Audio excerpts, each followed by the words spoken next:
Doctor, you hit on the third leading cause of death in the United States, and I'm sure most of us could figure it's either heart-related or cancer or diabetes, things like that. Can you clue us into what that is and why? Yeah, okay, and thank you for asking that, because this is the 10,000-pound gorilla in the room that nobody's talking about. The third leading cause of death, as published in the Journal of the American Medical Association, is MD-directed treatments. This means you go to a medical doctor, an MD. He gives you a treatment and you die from it. According to the United States Department of Health and Human Services, 15,000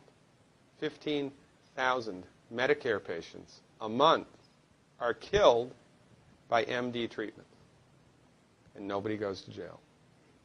A handful of terrorists fly 2 planes into the Twin Towers. 3,500 people die, and we go to war. But 15,000 people a month are killed by medical doctor treatments, and we don't bat an eyelash. This is because we have been, I don't want to say brainwashed, that's not the correct term, but we have been, for the last 100 years,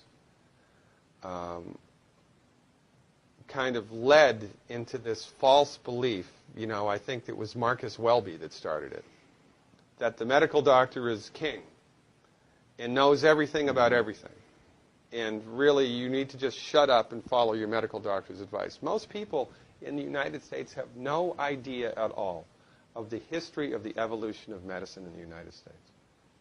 In the early 1900s, it was a relatively level playing field between the chiropractors, the osteopaths, the homeopaths, and the MDs. In 1915, 1920, there was something called the Flexner Report. The Carnegie Corporation funded this man named Abraham Flexner. He went all around the country, and he went on stagecoach and train and horseback. This was before the interstate highway system, right? Took Flexner 5 years to do this. He went all around the country and did an inventory of all of the medical schools that prescribed drugs. He brought the list back to the Carnegies, who own drug companies, and then the Carnegies and the Rockefellers gave millions of dollars of free money to the medical schools and hospitals in the United States that were prescribing drugs.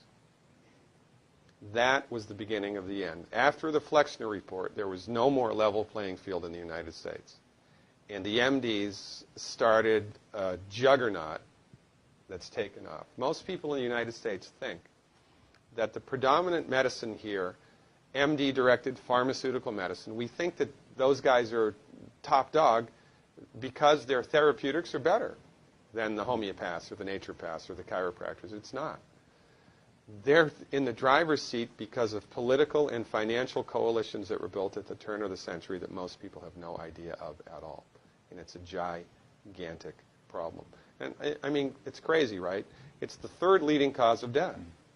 And yet, when the government makes noise about messing with people's insurance, everybody freaks out. Mm-hmm. And that's a whole other thing to talk about, isn't it? Because what is medical insurance? When you buy medical insurance, what are you doing? You're betting that you're going to get so sick you will not be able to afford it. Mm-hmm. Right? Yeah. Right. And then, so you pay good money every month to gain access to a system of medicine that's the third leading cause of death in the United States. We need our heads examined, quite frankly. That's why we give, Dr. Wallach and myself collectively, we give 400 free lectures a year.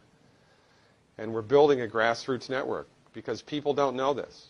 I mean, people, I come to my lectures and they look at me and say, couch potatoes live longer? Medical doctors, the third leading cause of death? You know, what's going on here? We're like the people, you know, in Galileo's time saying, hey, everybody, you know, it's the sun that's at the center of the solar system, not the Earth. Well, hey, everybody, the Earth is round, it's not flat. Or, hey, everybody, slavery's a bad thing. Right? This is we have a social agenda here. Why do we have a social agenda? Because people are suffering needlessly. You wouldn't believe, as God is my witness, you would not believe the things that I've seen people recover from in holistic medicine. The body's ability to fix itself is remarkable. And most of the time, all that the body needs to do that is the raw materials that it needs to do that. And we need to stop eating food that's hurting the body. You know, if you put diesel fuel in an unleaded engine, even if it's a brand new Ferrari, it's going to run like crap if it runs at all. And there's nothing wrong with the car, it just had the wrong fuel. It's the same with the human body. You give the human body the raw materials that it needs, clean up the diet, Superman, Superwoman. And you know, if you don't get to super status, then at least your blood pressure normalizes, at least your arthritis goes away, at least your anxiety and panic attacks go away, and you can sleep through the night.